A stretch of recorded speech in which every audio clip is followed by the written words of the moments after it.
Stand at 73rd and Riverside Drive today, and you see nothing remarkable. Apartment buildings, traffic, the ordinary geometry of Manhattan's Upper West Side.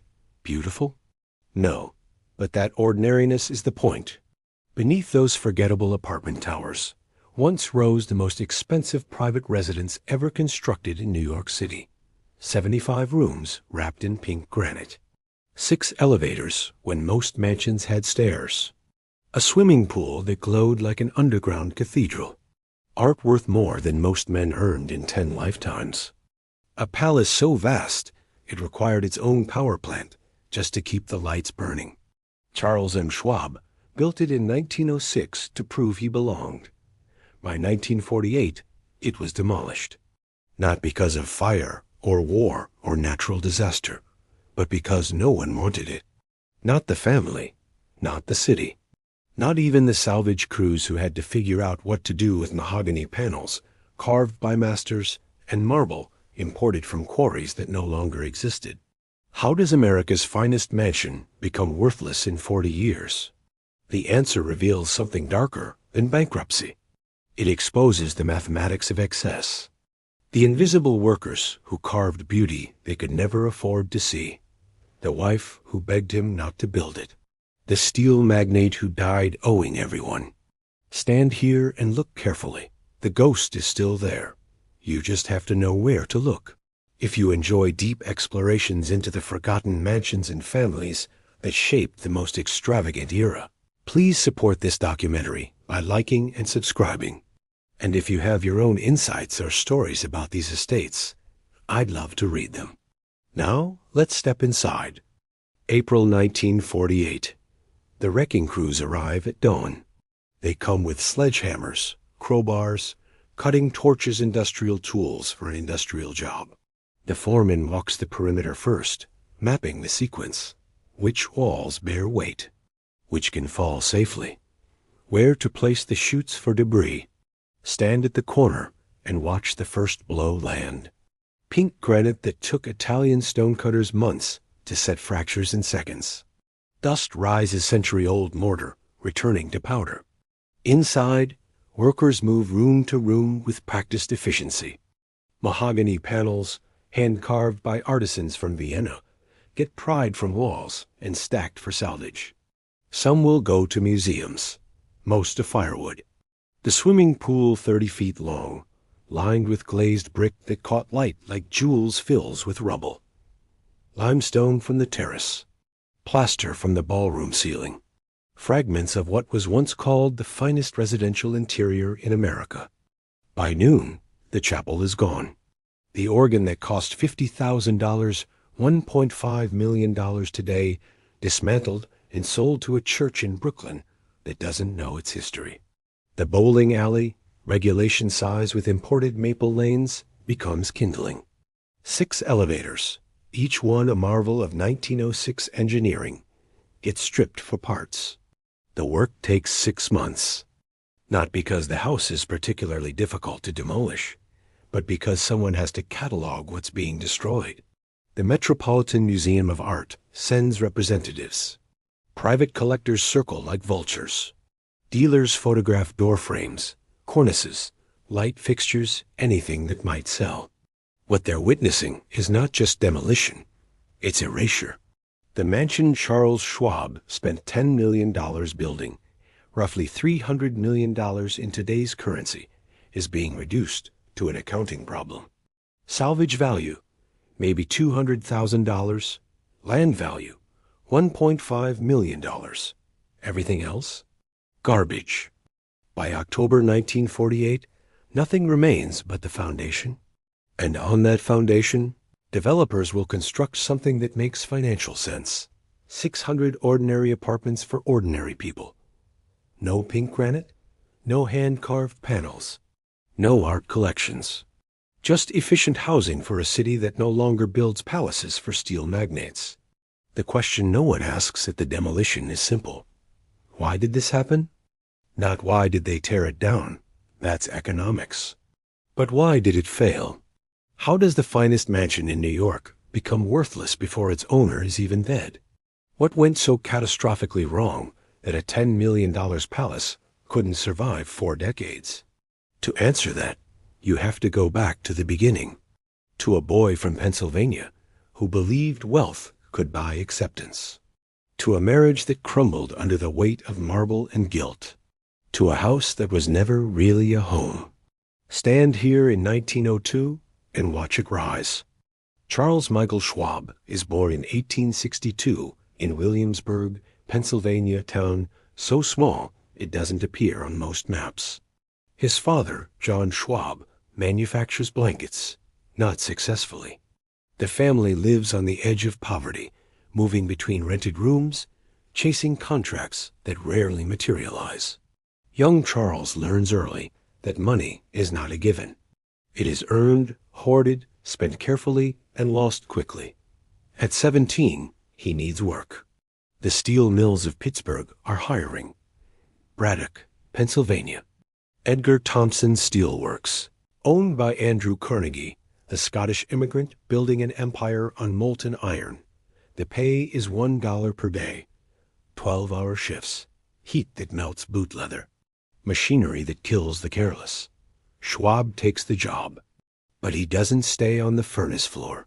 He watches. He learns. He memorizes every step of steel production, from raw ore to finished beams. He learns the chemistry of carbon content, the physics of blast temperatures, the economics of procurement. More importantly, he learns the names of every worker in his section, their wives, their children. What motivates them? Carnegie notices. By 1889, Schwab is superintendent. By 1897, president of Carnegie Steel Company at age 35. His salary reaches levels unimaginable for a blanket maker's son. When Carnegie sells to J.P. Morgan in 1901, creating United States Steel Corporation in the largest business transaction in history, Schwab brokers the deal and becomes the first president at $2 million annually, the highest executive salary in America. But corporate life suffocates him. Too many committees, too much bureaucracy. In 1903, he leaves to purchase Bethlehem Steel, a struggling Pennsylvania operation he will transform into the second largest steel producer in the nation. This is when the money becomes real. Bethlehem Steel under Schwab forges the girders for the George Washington Bridge, armor plate for U.S. battleships, beams for skyscrapers rising across Manhattan. By 1905, his personal fortune approaches $40 million, roughly $1.2 billion today. He is 43 years old, self-made, unstoppable, and New York society won't let him in. The rules are unwritten, but absolute. Fifth Avenue belongs to old money. Dutch families who arrived in the 1600s, Knickerbocker descendants. Astors, Vanderbilts, Morgans, names that mean something because they always have. Schwab's money is too new, his origins too humble, his manner too warm, too direct, too Pennsylvania. He receives invitations to business functions, not to dinners, not to the right parties, not to the inner circles where real power circulates. His wife, Emma Urania Rana Dinky, married in 1883, when both were barely more than children, suffers more acutely. She has spent 20 years cultivating relationships, attending the right charity events, supporting the correct causes. She knows the rules. Schwab doesn't care about them. In 1902, he decides to solve the problem the only way he knows how. He will build something so magnificent that Fifth Avenue becomes irrelevant. Schwab purchases an entire city block on Riverside Drive between 73rd and 74th Streets. The location puzzles everyone.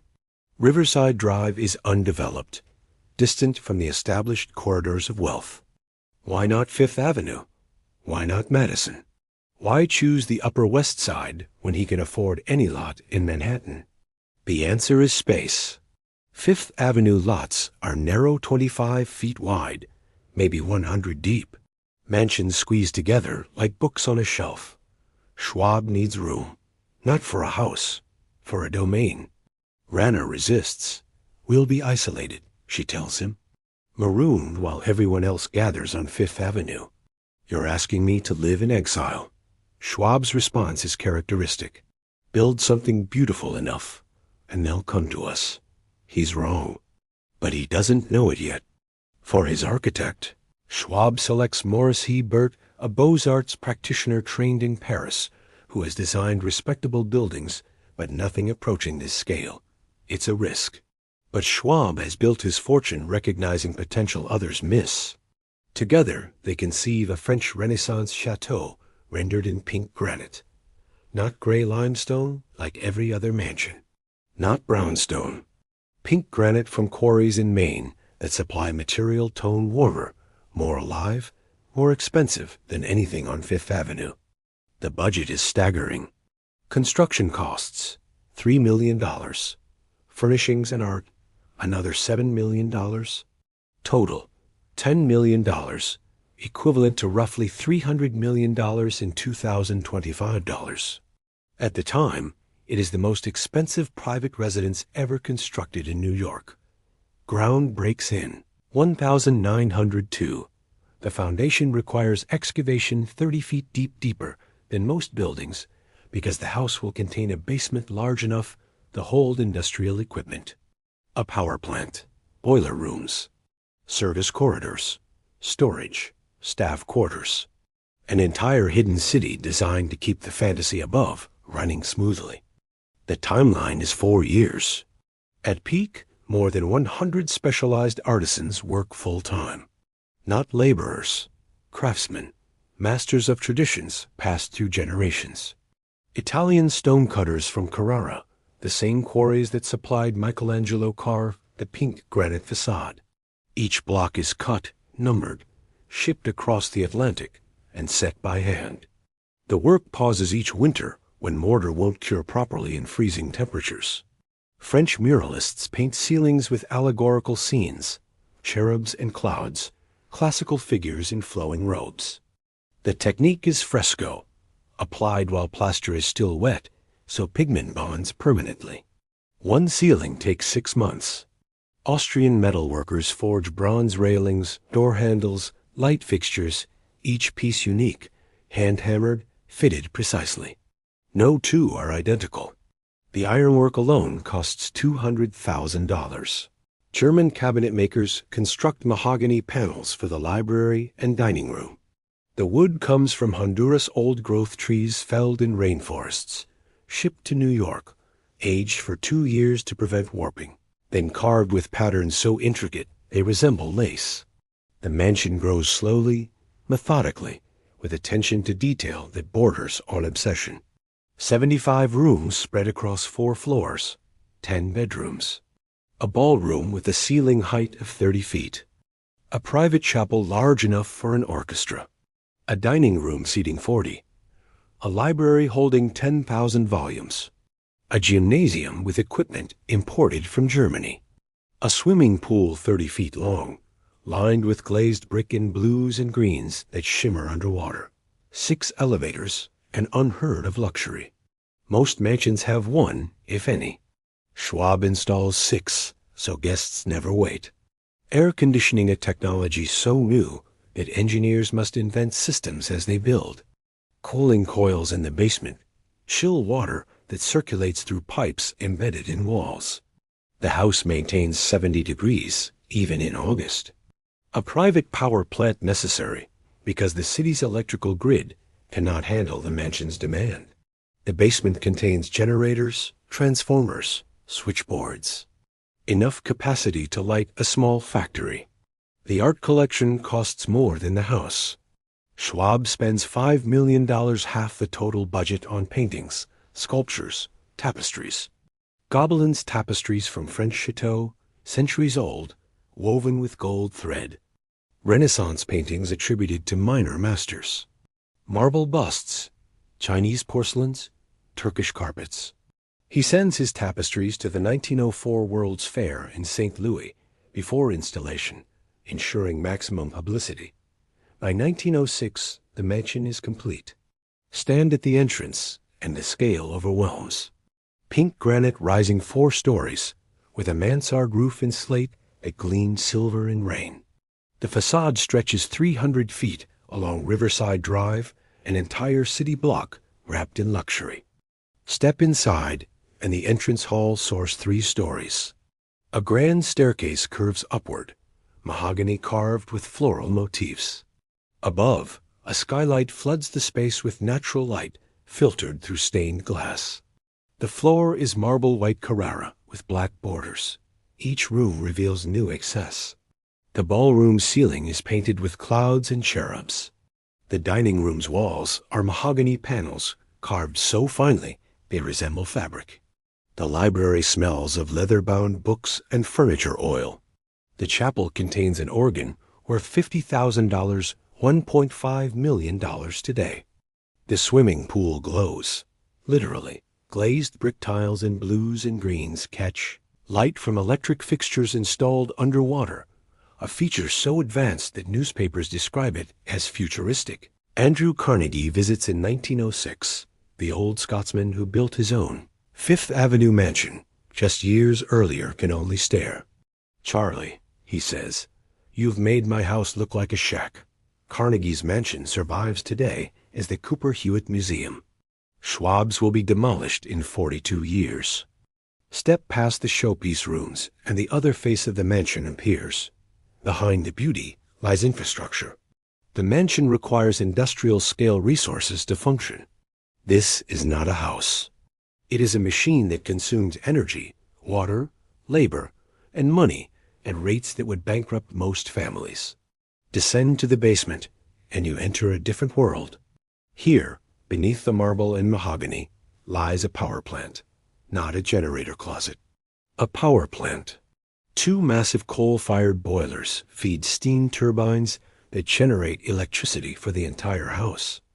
The equipment comes from General Electric, custom engineered for residential use. The boilers burn through 2 tons of coal daily in winter, more during parties when every room blazes with light. The heating system is equally vast. Cast iron radiators in every room, fed by steam from the same boilers. Pipes run through walls, under floors, behind panels, miles of pipe threading through the structure. In January, when temperatures drop below freezing, the system burns through $500 weekly in coal. That's $15,000 in $2,025 every week. The cooling system, the air conditioning that makes the house habitable in summer, requires constant attention. Workers must monitor temperatures, adjust water flow, replace filters, de-ice coils. The machinery fills 2 basement rooms and sounds like a factory. Water comes from the city supply, but passes through filtration and heating systems before reaching faucets.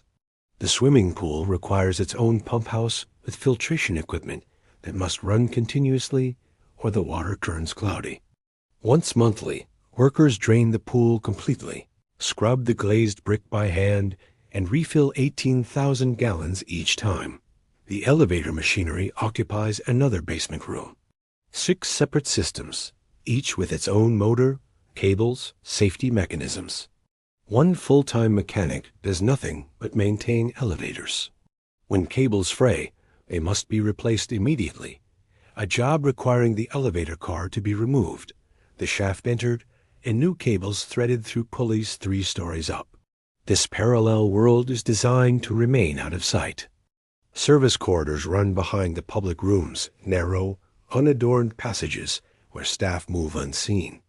Servants' staircases, steep and utilitarian, allow maids to access upper floors without using the main stairs. The kitchen connects to the dining room through a butler's pantry with doors that swing silently, preventing kitchen noise from reaching guests. The staff is substantial. At full operation, the mansion employs between 40 and 60 people full-time. Positions include butler, oversees household staff, manages schedules, supervises service. Housekeeper, manages maids, laundry staff, maintains inventories.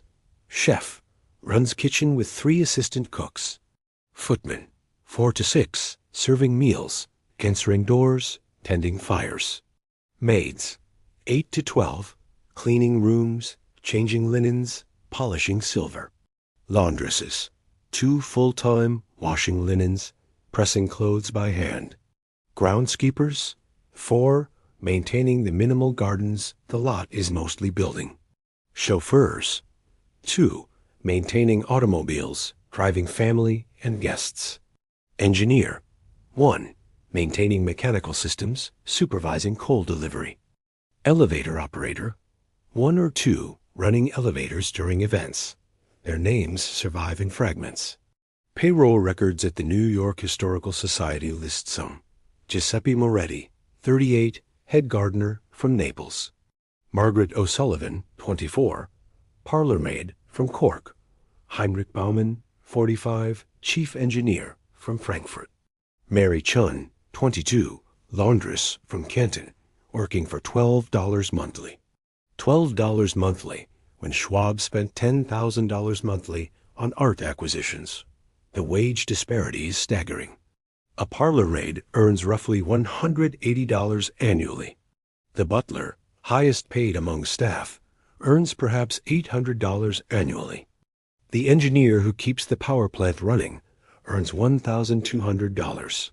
Schwab's personal income at this time, $2 million annually from his U.S. Steel presidency, plus dividends from Bethlehem Steel that likely exceed $1 million more. The monthly operational costs of the mansion are approximately $15,450,000 in 2025 dollars. This includes coal, $2,000 monthly. Staff wages, $3,000 monthly. Food and supplies, $4,000 monthly when entertaining. Utilities, water, gas for lighting, $1,000 monthly. Maintenance and repairs, $2,000 monthly. Insurance, $1,000 monthly. Miscellaneous, $2,000 monthly. Annual operating cost, $180,000 in 1906, roughly $5.4 million in 2025 dollars. To put this in perspective, the average American worker in 1906 earns $500 annually. Schwab spends 360 times that amount just keeping his house running. The mathematics are unsustainable from the start. But when you're earning $3 million annually, $180,000 in operating costs seems manageable. The assumption is simple. The money will keep flowing. It won't. For the first 5 years, the mansion fulfills its purpose.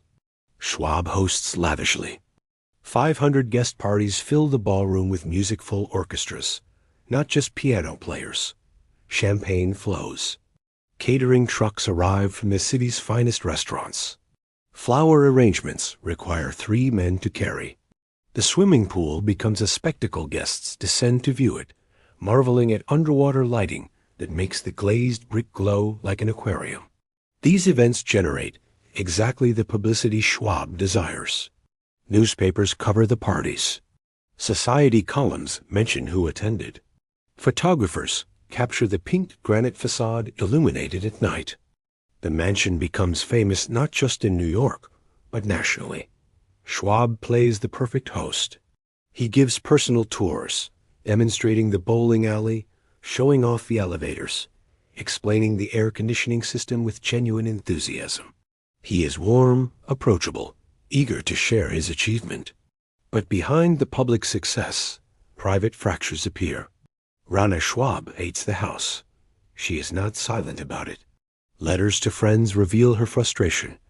I am queen of a palace I never wanted. Charles believes beauty creates acceptance. It creates isolation. The prediction proves accurate. Fifth Avenue families visit once out of curiosity, not friendship. They tour the mansion, admire the art, consume the food, and leave. They do not invite the Schwabs back.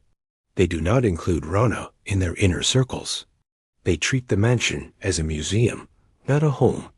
Rana begins spending increasing time at their summer estate in Loretto, Pennsylvania, a modest house near Charles's childhood home.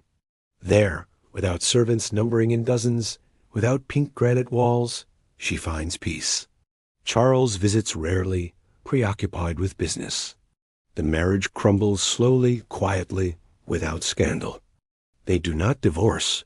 That would be socially impossible. But they drift into separate lives conducted under the same vast roof. Charles occupies the West Wing. Rana retreats to the east. They meet at formal dinners when guests require it. Meanwhile, Schwab's business life grows complicated. Bethlehem Steel thrives, but success brings scrutiny. Competitors accuse him of unfair practices. Labor unions demand better conditions. Investors question his aggressive expansion. The U.S. government investigates potential antitrust violations. Schwab responds by working longer hours, traveling more frequently, entertaining more lavishly, as if excess can solve every problem. The mansion's operating costs remain constant, $180,000 annually, whether occupied or empty. But by 1910, warning signs appear. The panic of 1907 has damaged many fortunes. Schwab's wealth remains substantial, but not unlimited. Bethlehem Steel requires continuous capital investment, new blast furnaces, expanded facilities, modern equipment. Dividends that once flowed reliably become irregular. Rana begins pressing him to sell the mansion. "We don't need this," she argues. "It's eating us alive," Schwab refuses. The house is proof. Evidence. A monument that says, "I succeeded." To sell would be admission of failure. So they stay.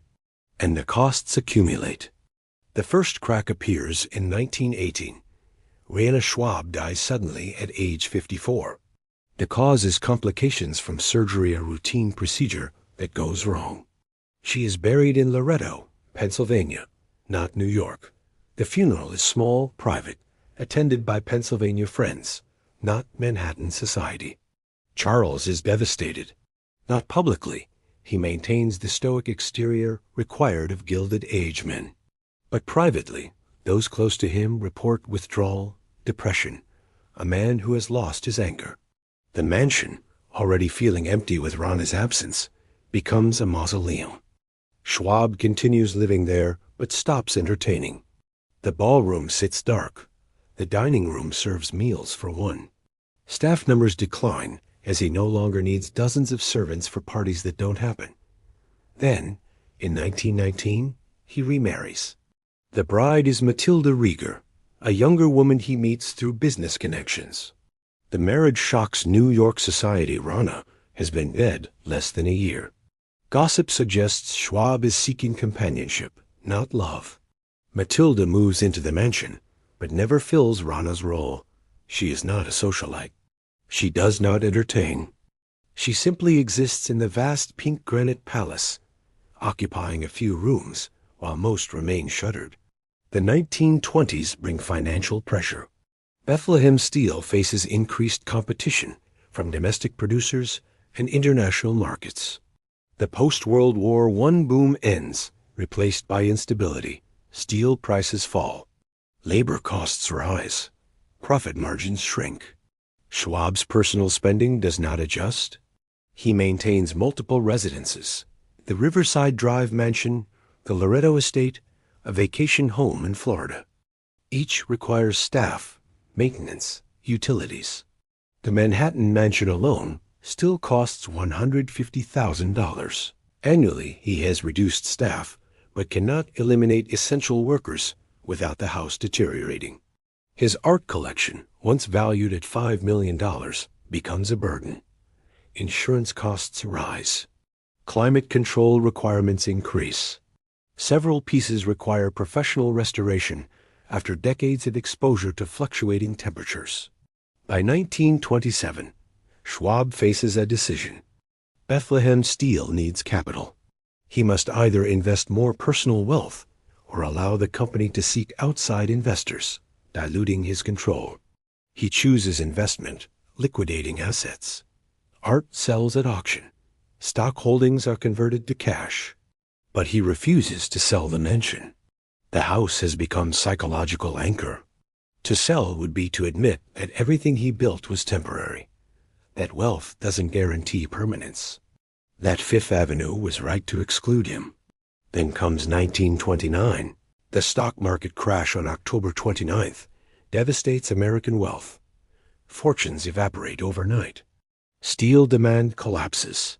Bethlehem Steel stock price falls from $140 per share to $30. Schwab's paper wealth, calculated in tens of millions, shrinks to single-digit millions. The mansion's operating costs do not shrink. By 1930, Schwab is spending more annually on the house than his remaining liquid wealth can sustain. He begins borrowing against the property, taking loans secured by the land and structure. Banks agree the mansion is worth millions. They reason. The loans seem safe. But the depression deepens. In 1931, Schwab suffers a heart attack. He survives but remains weakened. His physicians order rest, reduction of stress, retirement from active business management. He cannot comply. Bethlehem Steel requires his attention. The mansion requires his presence. Creditors require payment. By 1935, at age 73, Charles Schwab is effectively broke. The mansion has been mortgaged multiple times. Outstanding loans total approximately $1.8 million. The property's market value in Depression-era dollars is perhaps $2 million, maybe less. No one is buying massive estates. The few potential buyers want the land, not the house. Schwab's remaining income consists of a modest pension from Bethlehem Steel and dividends from stocks he couldn't sell, perhaps $50,000 annually. The mansion costs $120,000 annually, at minimum. He cannot pay. In 1936, facing foreclosure, Schwab negotiates with creditors. He will continue living in the mansion until death, after which the property will be liquidated to satisfy debts. It is not a gift. It is a stay of execution. The house deteriorates visibly. Paint fades on exterior walls. Roof leaks go unrepaired. The swimming pool, drained to save heating costs, develops cracks. Gardens become overgrown. Staff shrinks to a skeleton crew: a cook, a housekeeper, a maintenance man. Charles Schwab, once America's highest-paid executive, spends his final years in a palace he cannot maintain, eating simple meals in a dining room built for 40, sleeping in a bedroom surrounded by art he had to sell, haunted by the ghost of ambition that consumed everything. He dies on September 18, 1939, at age 77. The cause is heart failure, but friends whisper it's something else. Shame, exhaustion, the weight of a life built on excess that could not sustain itself. His estate is insolvent. After debts are paid, including the mansion's outstanding mortgages, his heirs receive approximately $200,000 from a fortune that once exceeded $40 million. After Schwab's death, the mansion enters limbo. Creditors hold the property but cannot sell it. The Depression has destroyed the market for massive estates. Who wants a 75-room palace requiring $120,000 annually to maintain? Who needs a private power plant, 6 elevators, a ballroom for 500? The house sits empty through the early 1940s. Windows are boarded. Utilities are shut off. The power plant goes cold. Without heat, pipes freeze and burst. Water damage spreads. The roof, unrepaired for years, leaks increasingly. Plaster ceilings stain and sag. World War II brings temporary hope. The government considers purchasing the mansion for military use, perhaps as offices, perhaps as housing for officers. Inspectors tour the property and file reports describing extensive deterioration. The cost to renovate exceeds the cost to build new. The government declines. After the war, developers begin circling. The land is valuable, an entire city block on Riverside Drive, walking distance from Central Park, accessible by subway. The mansion is worthless. Worse than worthless, it's an obstacle. In 1947, a development company purchases the property for $1.5 million. Not for the house, for the land beneath it. Demolition is scheduled for April 1948. Preservationists protest weekly. The mansion is historically significant, they argue. It represents Gilded Age architecture at its finest. It should be preserved. The developer's response is pragmatic. Who will pay to preserve it? The city cannot afford it. Private donors are scarce. The Depression and war have depleted philanthropic budgets. The Metropolitan Museum of Art agrees to accept some architectural elements, doors, panels, cornices, but cannot take the entire structure. No one wants a $300 million palace in 1940s dollars. The demolition proceeds. Salvage crews strip anything valuable first. The mahogany panels from the library go to dealers. The organ finds a home in a Brooklyn church. Bronze fixtures are melted down. The pink granite, too expensive to ship, is crushed for fill. The swimming pool, once celebrated in newspapers as futuristic marvel, is filled with debris and buried. The power plant's machinery is sold as scrap metal. The elevators are disassembled and parts recycled. By October 1948, nothing remains above ground. The foundation is filled, leveled, and prepared for new construction. The developer begins building a 600-unit apartment complex called, with unintentional irony, the Schwab Apartments. Ordinary housing for ordinary people. Rents starting at $90 monthly. No pink granite, no hand-carved mahogany, no art collections. Just efficient apartments for the middle class that Schwab had once worked so hard to escape. The Schwab Apartments still stand today, unremarkable and anonymous. Most residents have no idea what lies beneath their floors. Stand at 73rd and Riverside Drive now and try to imagine it. Pink granite rising 4 stories. Mansard roofs in silver slate. Windows glowing with electric light from a private power plant. The promise of permanence rendered in stone and steel. But permanence is not built. It is earned. And not with money. Charles Schwab believed wealth could purchase acceptance, belonging, legacy. He built America as most expensive mansion to prove he deserved a place in society that had excluded him. He spent $10 million, $300 million today, creating beauty that would force Fifth Avenue to notice. They noticed. Then they forgot, because the mansion was never about beauty. It was about validation, and validation cannot be built. The mathematical failure is instructive. Schwab spent $10 million creating the mansion. He spent an additional $180,000 annually maintaining it for 33 years, roughly $6 million total. Combined, $16 million and $1,906. Roughly $480 million in 2025 currency. When it was demolished, salvage value was perhaps $200,000. Recovery rate, 1.25% of total investment. But the real cost was not financial. It was human. Giuseppe Moretti, the gardener from Naples, worked for Schwab for 22 years. When the mansion sold, he was 60, too old to find comparable work. Records suggest he returned to Italy, living on modest savings. Margaret O'Sullivan, a parlor maid from Cork, married one of the chauffeurs. They used their combined savings to open a small boarding house in Queens. It failed during the Depression. Heinrich Baumann, the engineer who kept the power plant running, found work at a Brooklyn factory. He died in 1943 from lung disease likely related to years of coal dust exposure in the mansion's basement.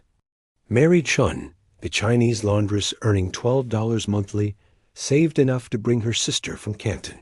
Both worked in Manhattan laundries until immigration restrictions separated them. Mary died in 1952 alone in a Chinatown boarding house. These were the people who built and maintained Schwab's dream. Not the architect, not the Italian stonemasons who returned to Carrara, but the invisible workers who polished marble, fired boilers, washed linens, and kept the fantasy running while earning $180 annually in a house that cost $180,000 yearly to operate. Schwab died broke. They died poorer. This is the pattern that repeats across every mansion in this series. Beauty built on unsustainable foundations. Excess mistaken for permanence. Invisible labor supporting visible wealth until the mathematics collapse. But Schwab's story reveals something additional. He was not born wealthy. He earned his fortune through intelligence, work, and ruthless focus. He started with nothing and built an empire. In theory, he should have understood cost, value, sustainability. He managed a steel company with annual revenues exceeding $100 million. Yet he could not manage a house, because the mansion was never about economics. It was about identity. Every dollar Schwab spent on pink granite, mahogany panels, glazed brick, and gold-threaded tapestries was an attempt to prove he belonged. To demonstrate that a blanket-maker's son from Williamsburg, Pennsylvania, could build something finer than Astor's and Vanderbilt's. He succeeded at building. He failed at belonging. Fifth Avenue never accepted him. Society never forgot his origins. The mansion, rather than erasing class barriers, highlighted them. It said, "I am trying so hard to belong that I built a $300 million monument to my insecurity." The demolition in 1948 erased the monument. It did not erase the lesson. Wealth cannot purchase acceptance. Beauty cannot force belonging. Excess cannot substitute for permanence. What remains is simpler than granite and mahogany, numbers in archives, photographs in libraries, fragments in museums, and 600 ordinary apartments built on the ghost of ambition that consumed itself. Stand here and you see nothing remarkable. But look carefully at the foundation. Somewhere beneath those apartments, under concrete and rebar, fragments remain. A piece of pink granite, a shard of glazed brick, a scrap of mahogany that once cost more than a worker's annual wage. Evidence of a man who built everything and owned nothing. Proof that the most expensive mansion in New York lasted exactly as long as the fortune that created it. And when the fortune failed, the mansion fell. Not because it was poorly built, but because it was built on an impossible belief that beauty can be permanent if you spend enough money. The mathematics say otherwise. Every mansion falls. Some to fire, some to time, some to mathematics. Schwab's fell to all three. The fire of ambition, the time of excess, the mathematics of maintenance. What remains is not the palace. It's the question, what were we really paying for?